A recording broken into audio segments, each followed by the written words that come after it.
This week on Forward.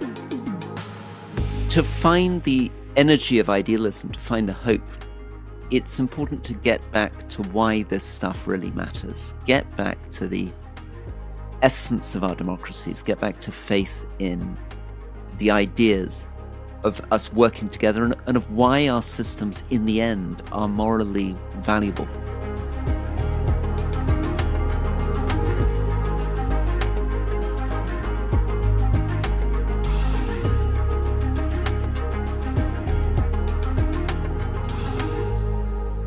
It is my distinct pleasure to welcome to the podcast International Man of Mystery, former MP of the UK, cabinet member, Secretary for International Development, former President of GiveDirectly, now President of Grand Strategy at Yale University, best-selling author of How Not to Be a Politician, man after my own heart, Rory Stewart. Welcome, Rory. Thank you, Andrew. Great pleasure to be with you. How are you? I'm doing great. You and I met at TED, and I have to say that I felt like, wow, Rory is like a more successful British version of me. Andrew, that's a great compliment. I'm a huge admirer of yours. I guess probably the listeners of the podcast don't want to hear how much we admire each other, but just quickly to get it out of the way, when I was running to be Prime Minister in the UK unsuccessfully, I was deeply influenced by your campaign, and so many of the people working on my campaign had been great supporters of yours and students of yours. So it's a real privilege to be with you. Yeah, you were a trailblazer in terms of social media use in the UK because you were kind of young and cool. I think of you as James Bond-esque a little bit. And you were a voice of reason. You were like, hey, Brexit, not a great idea. That if you do want to do it, it's like, well, you should definitely try and actually make it a reasonable, rational process. I feel like what happened to you is like you were, again, like you were a cabinet member, candidate for prime minister. So you were like the tippy top of the field. But I feel like what happened to you is what happens to some of the best people I know in politics. And we can talk a little bit about the UK versus America, which is that they got you. I don't know how else to put it.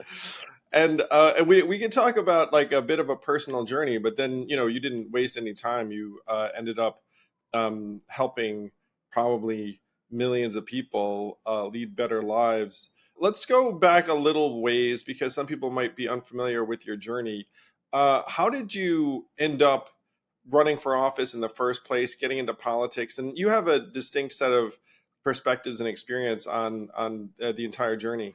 Yeah, thank you, Andrew. I started as a young infantry officer. I joined the military when I was 18, and I was in very briefly before I went to university, and then I joined the Foreign Service. And so I served in Indonesia, in the Balkans, in Bosnia and Kosovo.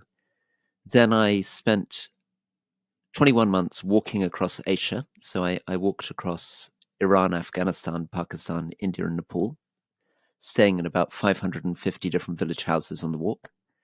Then I was posted to Iraq after the Iraq invasion. And then I went back to Afghanistan to start a non-profit, which was working in Kabul, restoring the old city of Kabul, working to support craftspeople and exporting their products around the world. Then I moved to Harvard, where I taught at the Kennedy School, and then I was elected into the British Parliament. And then, as you say, British politics is a very strange thing. So I was a backbench MP, and then I was a minister in a bewildering different range of departments. I was the Minister for the Environment. I was the minister responsible for Africa and the Foreign Office, was put in charge of all the prisons in England and Wales. And finally, as you say, I ended up in the cabinet running against Boris Johnson to be Prime Minister. And then I tried to run as an independent. I left the Conservative Party because they're very angry about Boris Johnson and the kind of rightward lurch of the party. So I tried to run to be Mayor of London as an independent. And then popped out the other side, as you said, with GiveDirectly. So that's a sort of life story. But I'm not quite sure what sense to make of it all when I look back on it all. Yeah, it's, people who are even faintly familiar with UK politics, I think liken Boris Johnson to the Trump figure. and you would be in this drama something like a Mitt Romney. I don't know how much you know about That's American right. politics. That's right. I'm a sort of Mitt Romney figure. Yeah. Yeah, where you were like, Yeah. "Hey guys, this guy is not the guy." And a bit like Mitt Romney, I then end up very unpopular with my conservative colleagues. Yeah, and then and so everyone's like, "You're not falling in line with our big orange leader," and you're like, "No, I'm not. I really just don't think he's a good leader." You're like, "I will not serve under this guy," and then when he won, then you're like, "I really will not serve under this guy. I will now go independent." It's one reason I think you and I click is because in my case, I went independent for another reason, which was that we can talk about your perspective. I actually don't know what you think, but I concluded I was like, wait a minute, the American two-party system is really, really dumb. Like it's going to lead us towards polarization and animus and hostility, but like worse yet, it actually disincentivizes us solving any of the biggest problems. Either side can just say, "Hey, hold your nose, look at the other guys." And you're seeing it play out in ways big and small. And so I raised my hand and said, "Hey, I think we need a more modern, more representative political system, and I'm going to try and help with that." By the way, that would tamp down extremism, which I see as like a major problem. And I couldn't believe how much negativity I got from folks who were in the Democratic Party. Some of whom, frankly, like I knew me, worked with me. Like that there was something very, very strange about that. You probably got some version of that too. Yes, politics in the UK or the US, or indeed I think almost anywhere in the world, democratic politics is intensely tribal. I mean, fundamentally, you begin by belonging to a team, almost like a sports team. And the fundamental question is about loyalty, showing loyalty to your team. It's not really about ideas, it's not really about policies. And as you say, the results of that can be very, very strange. I mean, if you start asking questions about policies, you will immediately, as you just pointed out, Andrew, have people say, no, no, no, no, no, you've got to fall into line because the other guys are worse. And you've just got to swallow whatever nonsense we're producing for fear that you end up with the other one. And one of the consequences that I think also, which is partly to do with the way the media has evolved since the 1950s and the way social media has evolved in the last 15 years, is that it feels to me as though more and more of the energy is going into winning the campaign and less into thinking about how you govern and what the details of the policies are on which you govern. I was at the Democratic National Convention in Chicago, and it was wonderful.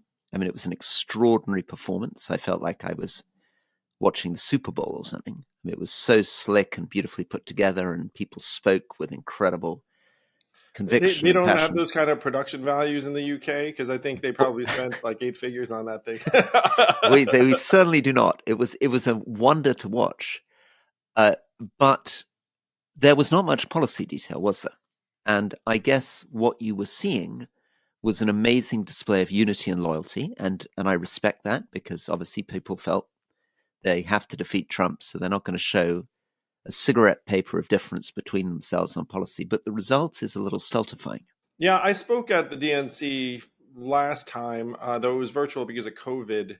And one of the things that struck me watching the DNC this year, and I know a lot of these people, was that each of them was essentially like, okay, you have 3 minutes to make your mark, and in a way is a little bit like of a speak off. It's like who can actually cement their brand a little bit more among the assembled folks, such that everyone's like, ooh, that person, we should keep our eye on that person. And so you had this kind of strange American Idol type dynamic. And to your point, because it wasn't like we're actually going to get any kind of meaty policy details out of any of these people. Instead, it was like it was like, how much can I get you to like me in the 180 seconds they're giving me? And Andrew, there's a question. I mean, I love your American Idol comparison, but there's a question that I have looking at your election coming. There's not a great deal on details of domestic policy. I mean, the debate I get.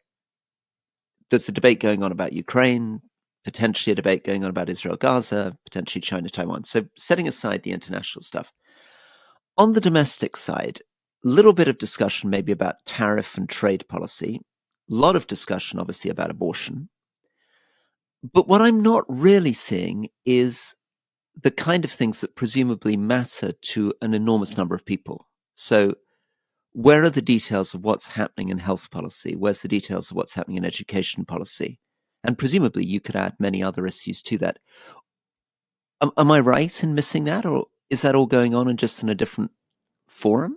What, you missed the other policy focused debate? Yeah, no. I mean, at this point, Rory, and this is one of the darkest things. It's one reason why the two party system is so noxious, in my opinion, is that you essentially have a vibe off.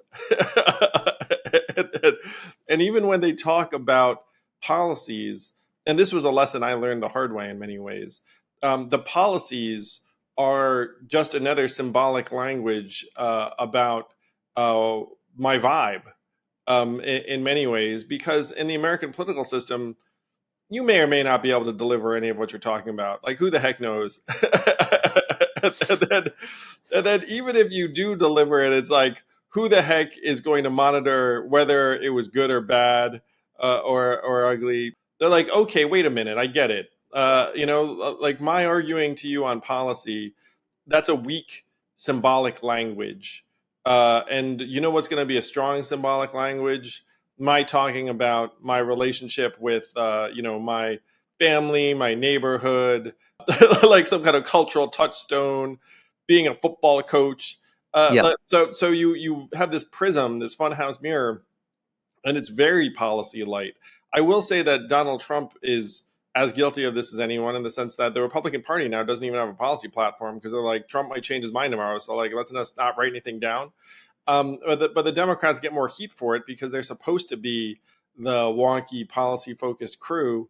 And then when they don't have much meat on the bone, everyone's like, oh, why don't you have much meat on the bone? And the problem with the Democrats is like, well, if we put meat on the bone, you're going to criticize it. And the other guys don't have to put any meat on the bone. So let's.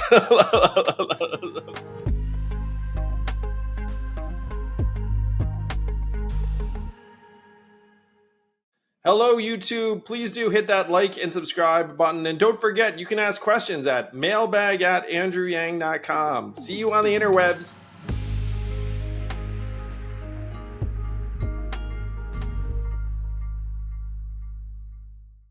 Well, I suppose the meat on the bone that we saw to some extent, but it's been completely disowned by Trump, is this strange Project 2025, where the Heritage Foundation tried to produce whatever that is, a 900-page document, laying out what they thought they were going to try to do. And they get into everything from the Department of Education through to the number of civil servants, through to this, that, and the other. And are many other think tanks producing those kind of detailed documents, and how powerful are they? They're definitely producing those documents. They're occasionally handy because folks like to be able to turn to a white paper and say, hey, here's the toolkit. I mean, that there are millions and millions of dollars being spent in those think tanks, in terms of folks. I mean, you probably know people at them. And I mean, they're not as influential as they used to be, perhaps, or as like they'd like to think that they are. But they're still influential for sure. I think there's a deeper subject here, because where the US leads, all of us end up somehow following. We all end up in a kind of mild image of that. So I'm speaking to you from the United Kingdom, and we've just had an election in which both parties decided they were going to promise that they would introduce no tax rises of any sort, no income tax, no corporation tax, no. But we have a very expensive welfare state. You know, we have a big national health service, we have an expensive education system, etc. And Labour has got itself successfully elected, not with huge enthusiasm. I mean, they got 33% of the vote, and Keir Starmer has a very poor net popularity rating, but he got a big majority. Can we stop there for a sec? Because Americans hearing this are like, 33% of the vote. It's like, so how many major parties do you have, or minor parties, period, do you have that get to vie in an election? Well, that's what's so strange, because, of course, this result comes because there are 5 or 6 parties running. But it's a first-past-the-post system, like the US system. So most of these parties get nowhere. So the Reform Party, for example, which is the right, sort of far-right party of Nigel Farage, got 15% of the vote, but ended up with only 5 out of 650 seats in Parliament. And the Labour Party, that got 33% of the vote, ended up with an enormous parliamentary majority, one of the largest parliamentary majorities on record, where they can get almost any legislation through because there's no real separation between executive and legislature. So you've got this party with immense constitutional power, huge majority in Parliament, but which spent the entire election campaign promising that it wasn't going to raise any revenue, and with a country that feels in desperate need of investment. So their basic policy is to blame the last lot. But the question is, how long can that keep going? So they're like if you, I don't know, if your boiler breaks in your house and you get a plumber around, they're still at the stage, the plumber walking around saying, oh, this is terrible. I don't know what cowboy did this. I don't know what idiot you got in to fix this. This is going to be very difficult to fix. But they're not ever going to get to the stage which the plumber normally gets to, which is then saying, and by the way, here's the bill, and I can fix the boiler if you produce some money for me. Oh, that the bill is going to be very, very large if you if you neglected it and screwed it up for X Yeah. years. I just saw a stat online the other day that surprised me. It was about how the U.S. and UK GDP were at parity per person in 2007. Let's call it 17 years ago, and then it's diverged since, where it seemed like the UK was very stagnant, maybe even mildly negative over that period. And I was like, I didn't realize that the UK economy had been so flat or negative. Yeah, so I mean, those stats are expressed in dollar terms, and you're right. There is a divergence. It's less dramatic than it looks if you put it in purchasing power parity terms and take into account exchange rates. So the point at which the UK economy looked very strong in 2007, the pound was very, very strong against the dollar. That makes sense. But what you have seen is that since 2007, 2008, the UK economy has only grown slightly since then. And there have been a number of problems. Financial crisis was a catastrophe. We were very, very dependent on the finance and banking sector. And the regulations that we brought in afterwards seem to have meant that productivity never recovered in the sector that generated most of the productivity in the UK economy. Then we had a very, very expensive reaction to the crisis with Russia, Ukraine over gas and energy, with cost of living and inflation. And then add to that, we managed to spend something close to £400 billion, or lose about £400 billion worth of value, which is a significant chunk of our government spending. Our government spending every year is about £1 trillion on the COVID response. We had a very, very strange series of, first we were late to lockdown, then we locked down very aggressively. The economy went into its steepest contraction in 300 years. And the result is now a country which I don't know. I mean, we can. It depends on whether you're left or right, how much blame you put on different governments and different policies. But yes, you're absolutely right, Andrew. The U.S. economy has grown significantly since the financial crisis, and the British economy has struggled.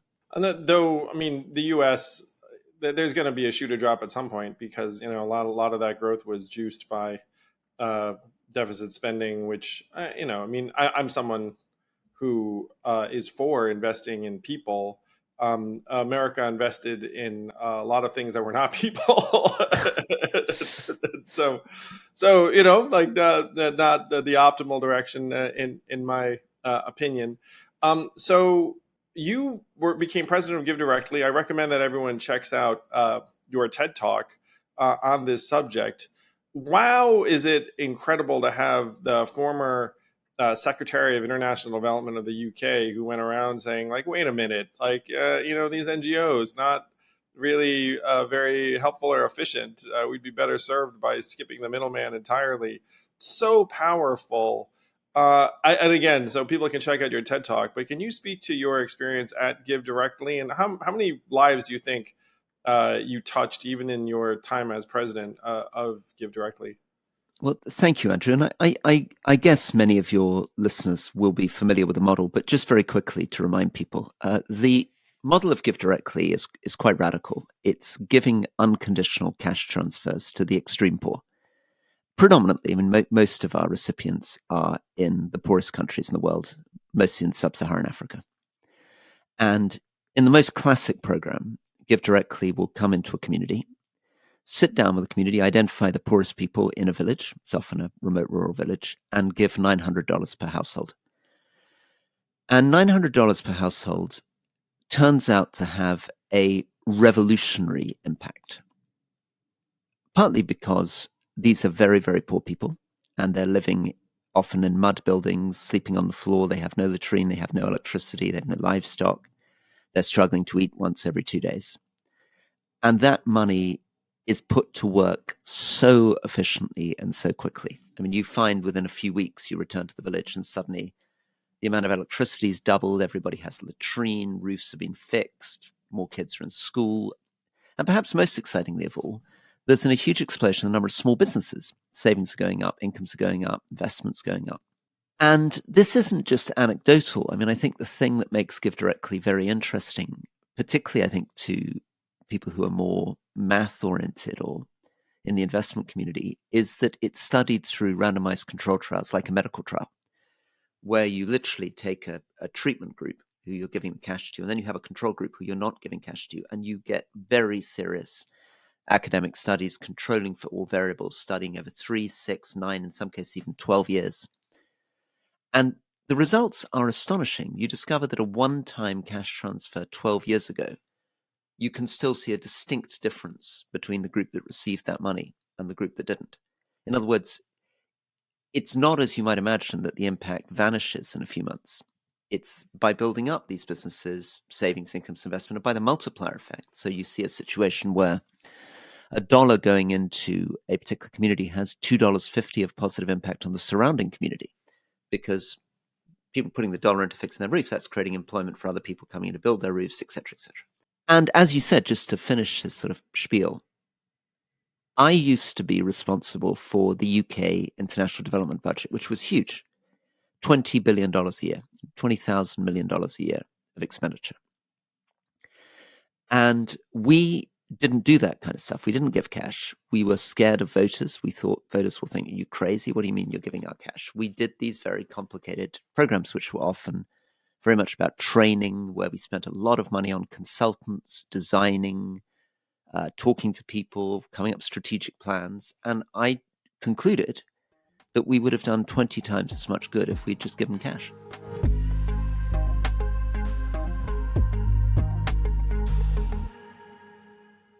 Hey all, if you know me, you know I'm not that handy in the kitchen, and I have become a huge believer and booster of Factor.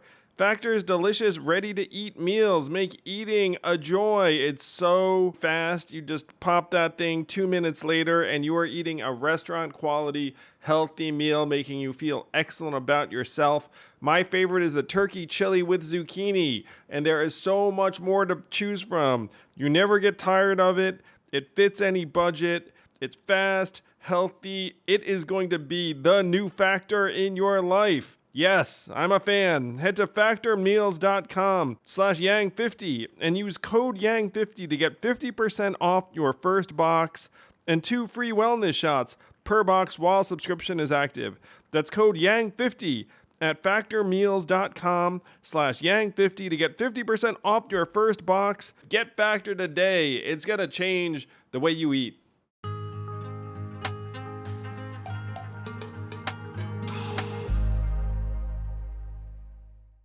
So to return to our conversation about the parties, so the UK has 5 or 6 parties, but it still has a first past the post voting system, so that the majority party could get 33% support, which sounds a little bit out of whack.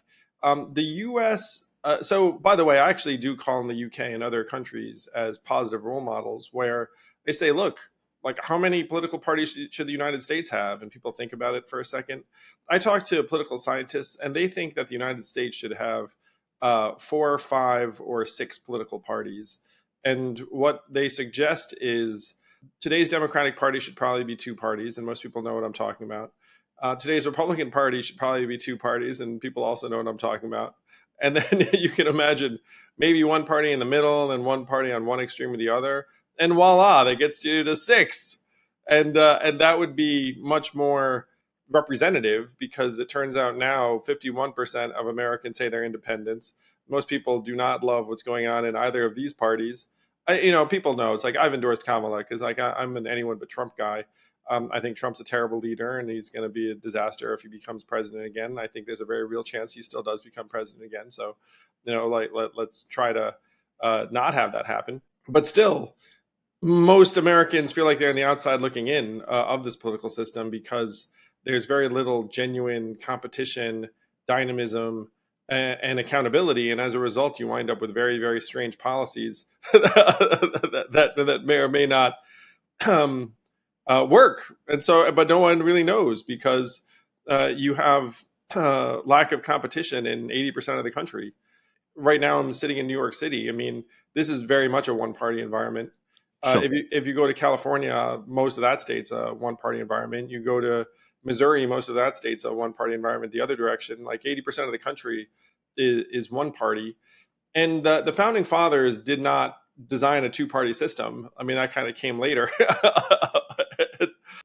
From Europe, they come up to me sometimes. They say, "Hey, Andrew, love what you're doing, because in my country, a new political party comes up every cycle. It like rises and falls, and it merges in with some another thing." And then he said, "I have no idea what the American political system's doing with with its like two perma parties." Yeah. And then you're not sure, like, So, Andrew, one of the interesting things is we had two perma parties. So if you go back to the from the Second World War, actually really from the end of the First World War right the way through to the 1970s, the two main parties, Conservative and Labour, were getting well over 90% of the vote. And frequently, these smaller parties were barely getting a seat. So what's interesting is we used to think that was a necessary condition of the first past the post system. And what we've learned is it isn't. Strangely, it is possible. It was possible first for the Lib Dems, which is this kind of center ground party, to emerge and take key constituencies, often by running very, very smart local campaigns. But they've now ended up with about 79 seats in Parliament, so they're not very far behind the Conservatives, who are in the 120 region. And they've done it by, effectively, it would be like somebody running and they're often running in rural areas, like somebody running in Wyoming, really getting into the details of what people in Wyoming wanted, and doing that in enough states to put together a really impressive group in Parliament. Now, I still think we should go further. I still think I'd like to look at places like New Zealand, which have a combination between a first past the post system and a proportional system, and they genuinely did manage to do what you're talking about. They broke the right into two parties and the left into two parties, and it's been very healthy, because it's meant that the crazies on the right, kind of crazy populists, floated off, and a more center ground right was able to survive, and the same happened on the left. Much, much healthier for their politics. So I'd like to change the UK system too. The other thing, though, we don't talk about, Andrew, or haven't talked about yet, which is obvious and maybe not even worth wasting listeners' time on, is money. I mean, in the UK system, it's like a joke. I mean, we like you make jokes about the fact our policemen carry truncheons instead of guns. I mean, when I was running to be a member of Parliament in my constituency, I was limited to spending £23,000, so $28,000 in the entire campaign. You mean 23 million, right? Exactly. And my opponent is literally counting every T-shirt that I've bought, because if he can catch me having bought one T-shirt more than $28,000, I'm disqualified. So it's a very, very good way of doing it. You don't have to limit the donations. You mean you don't love the 1 billion over here and the 2 billion over there? You don't think that is infinitely wise and expresses the will? Free speech, Rory. Free speech. That's what it's all about. Free speech.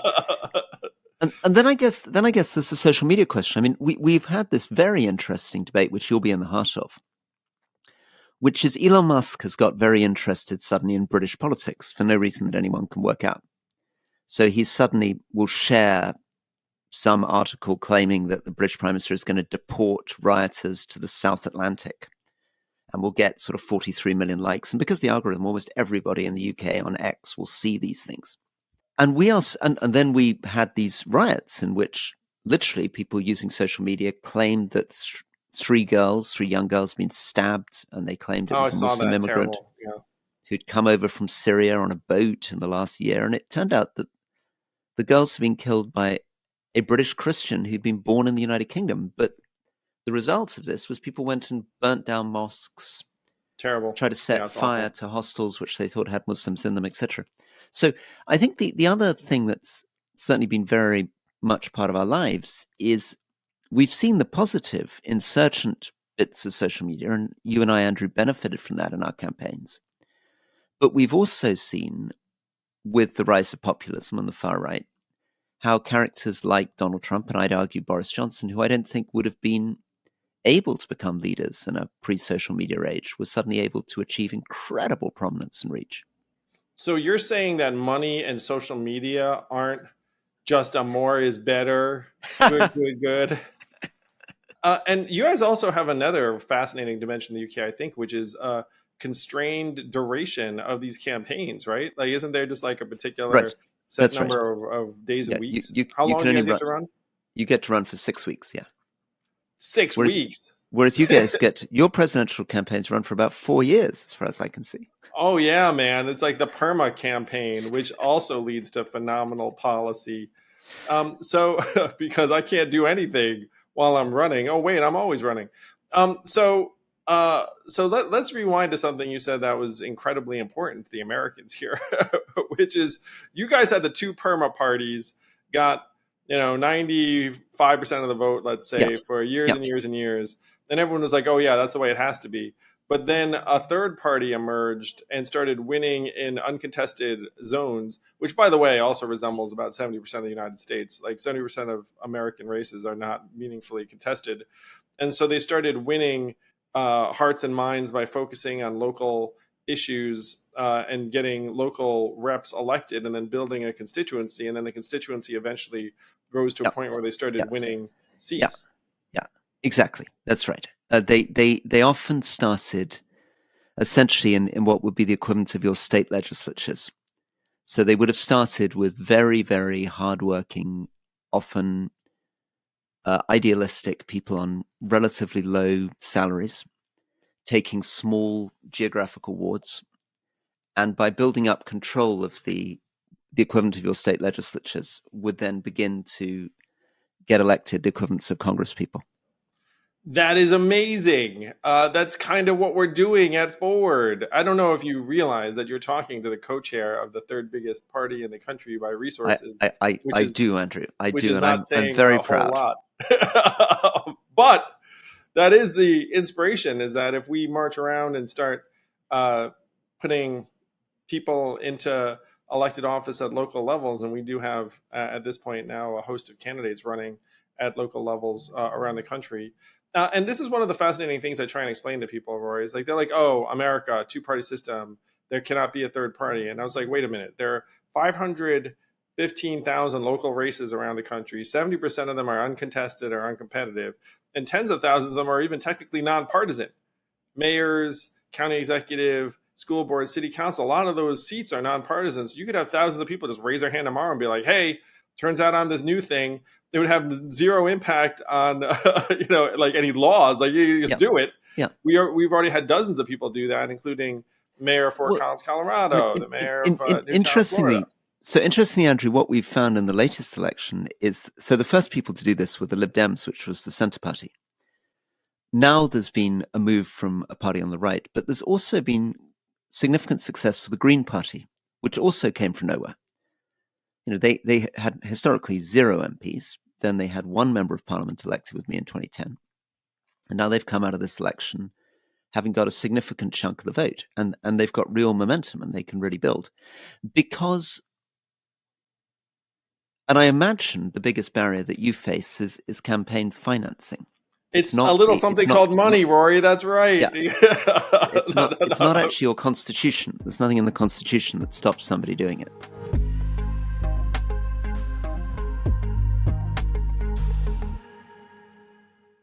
This podcast is sponsored by Helix Sleep. What can you do that's going to make you happier, healthier, more energetic throughout the day? There's not much, but you know what really, really could make that kind of difference? Investing in a proper mattress. That's what I did with a Helix Sleep mattress. I took their personalized sleep quiz. I got a Dawn Firm mattress sent to my door. And not only has it made a difference in my health and energy, but it's also become my kids' favorite mattress, even though it wasn't ordered with them in mind. Maybe it's because they love me so much. No, it's actually because the mattress is better. And if you don't take my word for it, GQ, Wired, everyone agrees that Helix Sleep is the mattress pick if you want a better night's sleep. Helix is offering 20% off all mattress orders for our listeners. Go to helixsleep.com/yang. That's helixsleep.com/yang. With Helix, better sleep starts now.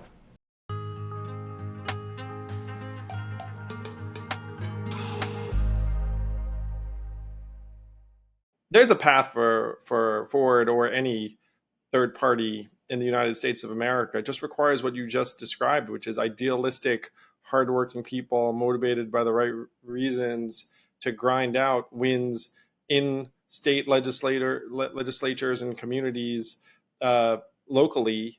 And then if you can organize that and build a wave, I mean, I think the UK system is more fair and cost constrained so that if you had good humans, like they could actually run competitively, because it's not like there's like a bag of money on the other side. Unfortunately, in the US, there is a bag of money on the other side. So it's more painstaking, but it's totally possible. And it's not just possible in my mind, it's inevitable, because you have a majority of Americans now who are very ticked off at the status quo. And this is my thesis, is that, look, Donald Trump is a result of millions of Americans being ticked off at the status quo. Now, I think that he's a bad leader and has bad ideas and is a bad role model. And so I'd love to have there be the earnest, positive, grassroots, hardworking, solutions-oriented version of that movement. But that movement's harder to build, in part because that movement also, by the way, requires lots of different leaders stepping up in different places, and then overcoming steep odds to win various races. Whereas the bad leader demagogue model just requires one crazy person, reality star, with a social media megaphone that ends up lighting a fire. Yeah. Well, I mean, one of the things that is interesting about the US is you've had incredible economic success and you've actually done well comparatively to the rest of the world over the last few years. But when I look at your education system, I'm very worried. I mean, I was just in Chicago looking at the statistics in Cook County around the number of kids meeting basic levels in numeracy, basic levels in literacy, real resistance from the teachers' unions to the kind of reforms that you would need to actually transform those schools. And I'm not hearing much about that. I'm not seeing that a Republican administration under Trump really made much effort to reform or improve education, or that Biden's done very much on it. But you would have thought education was at the heart of everything. You know what you're going to do, Rory? Holy crap. I mean, actually, we're going to talk about what you're going to do, or what you're doing now, because it's fascinating to me on a personal level. I mean, we really should talk and have heart to hearts on this. But I feel like you're going to write a book about America. You're going to do some next generation de Tocqueville, where you're like, okay, guys, showed up, and some things kind of struck me. I mean, it would be really fun and fascinating. But you're right. There's a guy in Philadelphia, state senator, who's a Democrat, and then the schools have been failing. It's a black neighborhood, and he's of that community, and he's like, "Hey guys, like we really need to do something about the schools." And he's become pro charter because he's like, maybe we can deliver results. And then when his own party, the Democrats, yelled at him, he's like, "Wait a minute, aren't we supposed to be about the kids or the families? Like, isn't that who I'm representing?" And so he's now aligned with the Forward Party because he doesn't love the dogma of the Democratic Party, which, by the way, is very much hand in hand with the teachers union, because if you fall out of line, then the teachers union yells at you, and the teachers union obviously is not excited about a charter school. So it's you're right. I mean, like who suffers are the kids in Chicago who are showing up to schools that aren't as good as they should be. It's tough stuff, and it's sad because we are looking at systems which have very alienated populations who feel very disappointed and frustrated with the quality of their lives, with the quality of the services they're receiving, with the opportunities. And I find it so important to try to imagine how you can have an optimistic vision of a democracy that delivers, that is able to harness all the things that we believe in ethically in terms of equality and voting and rights, but harness it to actually do practical stuff and do it quickly in a way that allows the community in Flint, Michigan to feel that things are getting better visibly, rapidly, and sustainably. And I don't think that's just an American problem. That is a huge problem across the developed West. So That the are you real right about America? Is it going to be de Tocqueville too, Rory Stewart style? Well, that was Andrew. I'm inspired. I hadn't had that idea. Maybe I should think about that. Wow, that case, I need to, get a blurb in there. Be like, Definitely get a blurb in there. so you talked about how the UK has this first past the post system. As you probably know, I've become a zealot for ranked choice voting. Yeah, And also, by the way, multi-member districts would be better yeah. because the first past the post does end up leading to two parties and people winning with less than 50% of the vote if you have more contenders. Is there any movement on that in the UK? Do people look at it and say, wait a minute, like, why are we always having Oh, people win with less than there's 50%? there's a big movement on it, and the problem is that the political parties are incredibly cynical. So obviously, when they're out of office and they feel that the system is unfairly biased against them, they're all for proportional representation. And then as soon as they win through a massively stacked and unfair result, which is what's just happened with Labour, they abandon all their plans to reform the electoral process. It was true under Tony Blair. It's true now under Keir Starmer. And I think it's very sad. And I think I personally am very strongly in favor of reforming our electoral system. As I say, I'm pushing for something which would be a hybrid. And maybe that's just because I spent so long in politics, where I introduce a bit of your rank system alongside a bit of first past the post to even it up, and give opportunity for new parties, give opportunity for fresh faces to come in, because I think these parties got a kind of sclerotic death grip on our national consciousness. And the parties themselves, this is something also we have in common between the UK and the US. The parties themselves had some claim back in the days, in the 30s, the 40s, and 50s, to be these huge popular movements with millions of people at a street and ward level feeding in, and they could sort of present themselves as having a kind of legitimacy which they drew from a very engaged and active membership base. Increasingly, these parties are shells. They're money-raising machines. They're financial instruments. It's weird, man. Exactly. And therefore, they no longer have the legitimacy to act as an intermediary between the voter. I mean, there used to be all this sort of, as you know, all this democratic theory about how healthy parties are in a democracy as a way of coalescing views, bringing platforms together. But I don't feel that now. I feel now, and it was very interesting when we were talking collectively, all of us, about, who's going to replace President Biden. And people were saying, well, the Democratic Party isn't going to stand for this, or the Democratic Party isn't going to stand for that. Very few people said, who are you talking about? What is this Democratic Party? Who is this Democratic Party you Yeah. speak of? Yeah, Yeah, totally. I mean, that was a fascinating time because you probably saw I was in the Pass the Torch crew, and I was very busy those weeks. And I will say that in that case, the Democratic Party came down to Nancy Pelosi, Chuck Schumer, Hakeem Jeffries, all saying, "Look, this is untenable, and you got to go." And then, like at that point, now and then, each of them had any number of people in their ear, and they were responsible for. So that there were other figures in this drama. George Clooney comes to mind. Like there are different people that were just like, "Hey," but I mean, when push came to shove, I think it was those three people were the walking, talking Democratic Party in terms of their meetings with Joe. It's also very unfair, I feel. I mean, I had friends who came out early saying that President Biden should step down.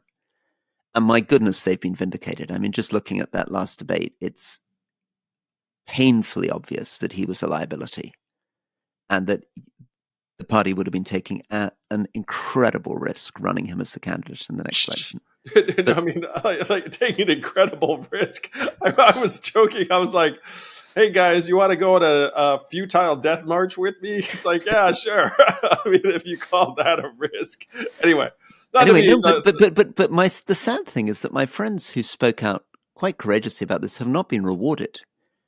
In fact, the most prominent is Dean Phillips, who ran against him in the primary and then had his career ended. You know, like joking about how like principle not being rewarded. I mean, in this system too, this two-party system, and you are a huge example of, you know, like the UK version of this. It's like a no good deed goes unpunished situation. Like you do the right thing, and congratulations, you just put the kibosh on your own professional prospects. Meanwhile, all the people who are out there on television saying he's terrific, we should stick with Joe Biden, you know, he's going to win this election, I support him all the way, get rewarded and get given fancy positions in the new Kamala Harris administration. Yeah. They don't, like, no one skips a beat. No one is like, hey, well, like X weeks ago, you were on the other side of this, and it's like, yeah. Like, you know, that was yesterday, today's today, and like let's just, you know, like it's followership being rewarded. Someone said something to me that has motivated me for now the last 6 years, and this is one thing I want to I do want to unpack with you on a personal level. I went to DC and I said, hey guys, AI is going to come. It's going to automate away a lot of the jobs. What are we going to do? And then this table of like senior lawyers and lobbyists who've been in DC for a long time, and they went around saying smart things that like I didn't fully smart sounding things that didn't really make any sense.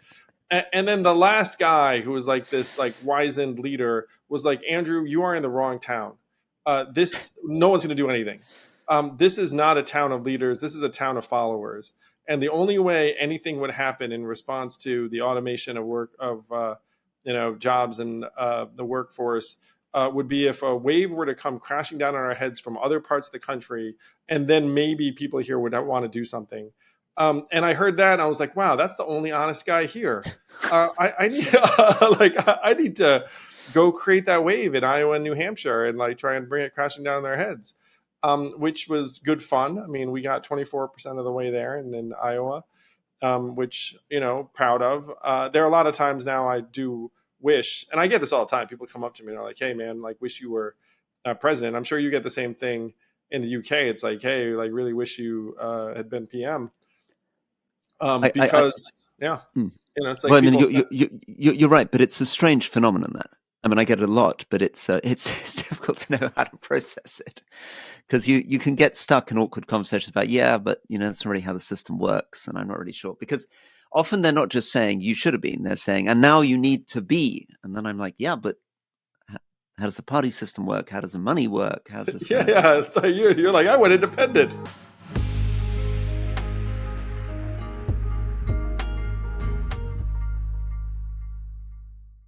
This podcast is sponsored by ExpressVPN. How did you choose which internet service provider to use? The sad thing is, most of us didn't have much of a choice because ISPs operate a lot like monopolies in the regions that they serve.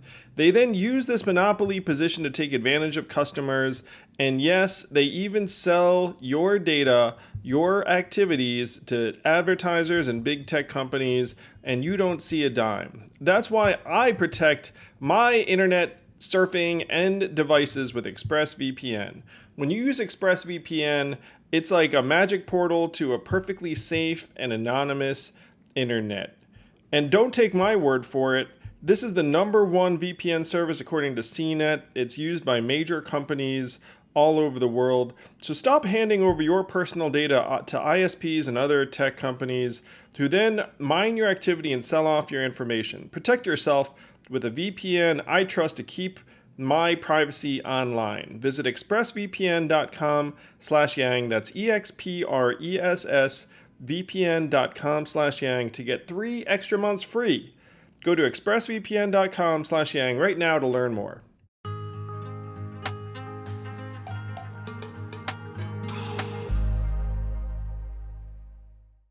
How I'd like to unpack this with you, because this would be therapy for me. So check it out.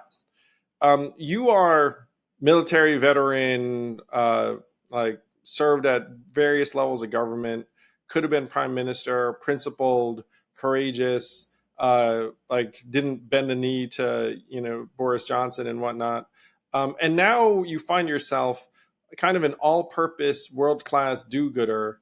But it was like a system. It's like, okay, that political system is not going to put me in a position to try and solve the problems that I'd like to do at my country's level. Now, for me, it's like people ask me all the time about my future in American politics, and I do imagine, it's like you and I are about the same age too, so like I could run again, like I probably will run again at some point. But then there's like a part of, I'll speak for myself. There's a part of me that's like, people bring to me these problems that I wanted to solve as president all the time. And it's like, well, like, frankly, I can't really do a whole heck of a lot. But then it's like, but I can still do more than 99.999% of other Americans. I don't know. Like, I mean, because obviously you're like an extraordinarily positive, impact driven, pro social human. And, in theory, the political system should have elevated you, in my opinion, like all the way to the top. And now you find yourself in this fascinating position where you could do any of a host of things. But then there's an element of like, what do I actually do to try and improve the world in the way I'd like to? Yeah, Andrew, I agree. And it's something that I find very difficult and very haunting and very strange. So at the moment, I have the UK's most listened to podcasts and have done for a couple of years now. And so some people will say, oh, that's great. You get tens of millions of downloads on this thing. But I don't feel fully fulfilled. I like running things. I like fixing problems. I loved running my nonprofit in Afghanistan. Felt very privileged to be with GiveDirectly. But most of all, I love running government. I love fixing problems. I really liked, even basic things. I loved running the prison system because there's so much you can fix. Because prisons, newsflash, turn out to be a complete disaster and a catastrophe everywhere in the world. So there's always stuff you can do to make them better. And I think it's very tough. And I think it's something strange about modern world and modern culture, which is you and I can have a relatively materially comfortable, relatively glamorous life. And as you say, we're very lucky. We can do things that many other people can't do. But living a fully meaningful life, having an impact on public service is tough. And our political systems don't make it very easy to lean in and contribute in a meaningful way. I see some phenomenal people who step up to run for office, and like, let's say they lose a congressional race, and then there's like very much a like, okay, you're done, or like what next? And then they go work at a nonprofit, maybe. I can't believe you use the word haunted in the way that you did, Rory, because I thought to myself, it's like, wow, am I haunted? Because obviously, like, I put myself in a similar boat. One thing I said to my staff when I was running for president was, if after this I become a talking head, come shoot me. So like I imagine myself to be a builder and a problem solver and someone who's like doing real things in the world. But then, like, it turns out that you do need to do some talking head stuff in order to like be out there, be visible, or like remind people that you're doing things. I will say I get press requests all the time. You do too, I'm sure, where you could spend your entire time doing press. And then you'd be like, well, what did I accomplish? Like, this week, it's like some people saw my face, like, congratulations, or what I did was important. But like, unfortunately, I don't really, Yeah. believe that, like, Well, I mean, especially think, in the current media landscape. I think, Andrew, we should. I mean, we should do this again, and we should sit down and try to work this through. But I think as we come to the end, I mean, I my final thoughts are really to find the energy of idealism, to find the hope. It's important to get back to why this stuff really matters. And for me, it's about fighting my way through all the mess of our constitutional systems and our sclerotic frozen parties and our horrible campaign finance and these mediocrities, and get back to the essence of our democracies, get back to faith in the ideas of humans equal in dignity, of communities, of debate, of us working together, and of why our systems in the end are morally valuable. Why